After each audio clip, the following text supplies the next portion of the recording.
Desa Melawa, Kecamatan Malusetasi, Kabupaten Bardu berbondong-bondong panen semangka.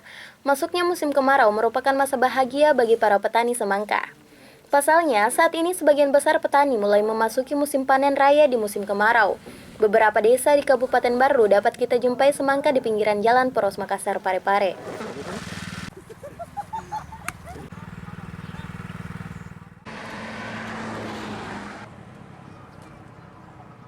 Selain itu, daerah Bardu juga merupakan salah satu tempat di mana semangka dapat diperoleh bagi para pedagang, di mana terlihat kesibukan petani yang tengah memetik buah semangka di sawah mereka.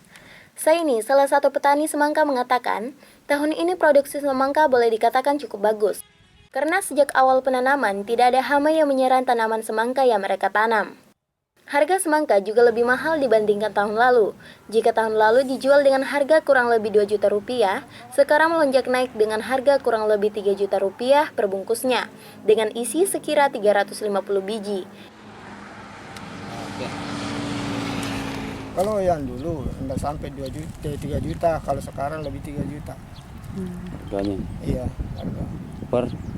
Per bungkus.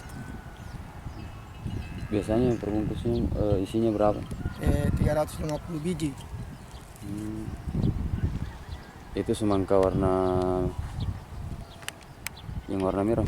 Ya, warna merah. Hasrianti Anastasia melaporkan untuk Pare TV.